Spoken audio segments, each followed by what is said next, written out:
DJ Alamraj घर बोझी पुनर्वास। कैसे खेलू रंग मूड गड़बड़ाया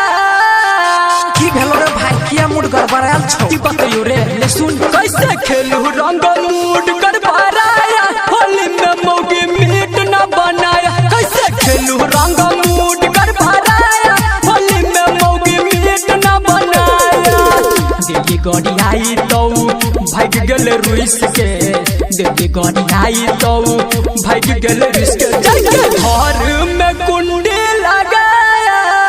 जाके घर में कुंडी लगाया होली में मौगी मीट न बनाया कैसे खेलू रंग मूड गड़बड़ाया होली में मौगी मीट न बनाया। डीजे संतोष राज डीजे संतोष राज डीजे संतोष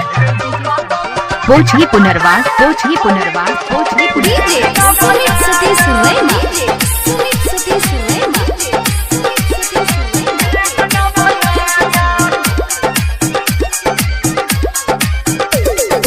डीजे आलमराज घर बोझी पुनर्वास। चिंता न कर मनाई लिया हो दारू पी के मूड बनाई लिया हो चिंता न कर मनाई लिया हो दारू पी के मूड बनाई लिया हो नहीं रे भाई हमरा बुते नहीं मूड बनतो रे एक बेर ट्राई त क के देखी अंगना जबैता करते हल्ला काइन के किस्मत मसल्ला कहबै समझाई के ओकरा लग हम जाई के तो बेलना फेंकतै हो मारिया चलना फेंकतै हो कैसे खेलू रंग मूड गड़बड़ाया होली में मौगी मीट न बनाया कैसे खेलू रंग मूड गड़बड़ाया होली में मौगी मीट न बनाया।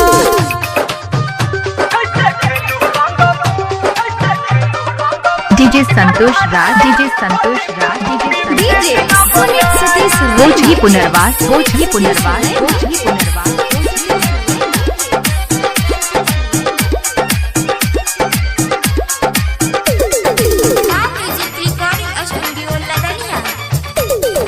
सुन भाई मन के कर स्थिर जाके घसगलिया में रंग अबीर सुन भाई मन के कर स्थिर जाके घसगलिया में रंग अबीर रे भाई मुंह कान फोड़बे के विचार छौ रे होली में सब माफ छे जो ना राइटर पंकज आइडिया ठीक है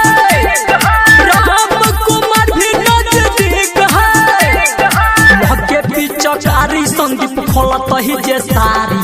माइन जेते हो बतिया माइन जेते हो जब मौगी हाथ का खाना चखेगा तो मूड तेरा दंदन करेगा जब मौगी हाथ का खाना चखेगा तो मूड तेरा दंदन करेगा रे भाई हमरा मौगी के डीजे बात तू नहीं आलमराज बुझबी घर बोझी पुनर्वास।